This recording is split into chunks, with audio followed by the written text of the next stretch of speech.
Hi friends, welcome to Nice Take Kitchen. இன்றைக்கி என்ன பார்க்க போகிறோன்னா, ஓணம் ஸ்பெஷல் பூக்கோளம் சாஃப்டான சிவப்பரிசி ஆப்பம் எப்படி செய்யலான்னு பார்க்கலாம். ஃபஸ்ட்டு பூக்கோளம் பார்த்துக்கலாம். ரெண்டாவது பார்த்துக்கிட்டிங்கன்னா சிவப்பரிசி ஆப்பம். இந்த ஆப்பம் ரொம்ப சாஃப்டாக இருந்தது. நீங்களும் கண்டிப்பாக ட்ரை பண்ணி பாருங்கள். இந்த வீடியோவில் வர்ற கோலம் எல்லாமே என்னோடய ஃப்ரெண்டோட வீட்டில் போட்டது. இந்த கோலத்தில் உங்களுக்கு ஏதாவது பிடிச்சிருந்தா நீங்களும் ட்ரை பண்ணி பாருங்கள். பூ வச்சு இவ்வளோ அழகாகவும் கோலம் போட முடியுமா? ரொம்ப ஆச்சரியமாக இருக்குது. எனக்கு கோலம்லாம் போட தெரியாது, ஓரளவு டிராயிங் நல்லா பண்ணுவேன்.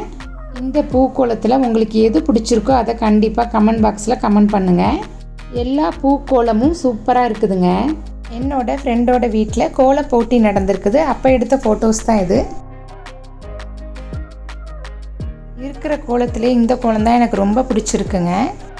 இந்த கோலம் பார்த்தீங்கன்னா ஒரு கேர்ள் ஊஞ்சலில் உட்கார மாதிரி சூப்பராக இருக்குது. அவ்வளோதான், கோலம்லாம் முடிஞ்சிருச்சு. நெக்ஸ்ட்டு ஆப்பம் எப்படி செய்யலான்னு பார்க்கலாம். ஃபஸ்ட்டு ஒரு பவுலில் சிவப்பரிசி 1 கப் போட்டுக்கோங்க. அடுத்து 1 கப் பச்சரிசி. இந்த பச்சரிசி பார்த்துக்கிட்டிங்கன்னா ரேஷனில் வாங்கினது, சூப்பராக இருக்குது பாருங்கள். 1/4 டீஸ்பூன் வெந்தயம். அரிசி எடுத்த அதே கப்லேயே 1/4 கப் வெள்ளை உளுந்து. அரிசியை கழுவி நல்லா ஊற வச்சிடலாம். அரிசி 4 மணி நேரம் நல்லா ஊறிடுச்சு. நம்ம நெக்ஸ்ட்டு அரைச்சி எடுத்துக்கலாம். கிரைண்டரில் அரைக்க போகிறதில்ல, மிக்சியில் தான் அரைக்க போகிறோம். ஊறின அரிசியை ஜாரில் மாற்றியாச்சு. கரெக்டாக 1 குழிக்கரண்டி சாப்பாடு போட்டுக்கலாம். 1/4 கரண்டி தேங்காய் பூ, கொஞ்சம் உப்பு, எல்லாத்தையும் இதே மாதிரி தண்ணி ஊற்றி நல்லா அரைச்சிடணும்.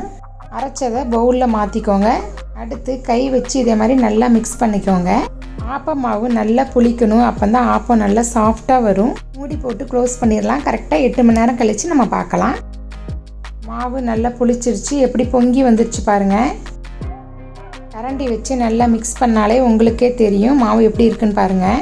மாவு இப்படி இருந்தால் தான் ஆப்பம் நல்லா சாஃப்டாக இருக்கும்.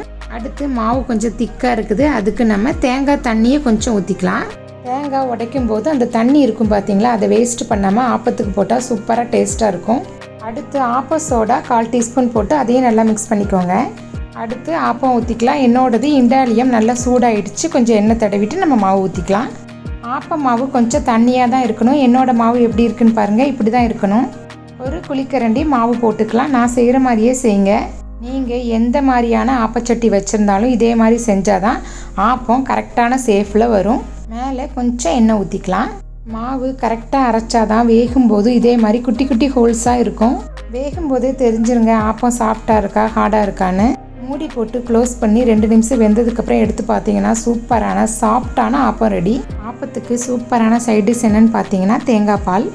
ஆப்பத்துக்கு தேங்காய் பால் மட்டும் செய்யாமல் நான் வெஜிடபிள் குருமாவும் வெங்காய சட்னியும் அரைச்சிருந்தேன். இந்த வீடியோ உங்களுக்கு பிடிச்சிருக்கும்னு நினைக்கிறேன். பிடிச்சிருந்தா லைக் பண்ணுங்கள், ஷேர் பண்ணுங்கள், மறக்காமல் சப்ஸ்கிரைப் பண்ணிடுங்க. தேங்க்ஸ் ஃபார் வாட்சிங்.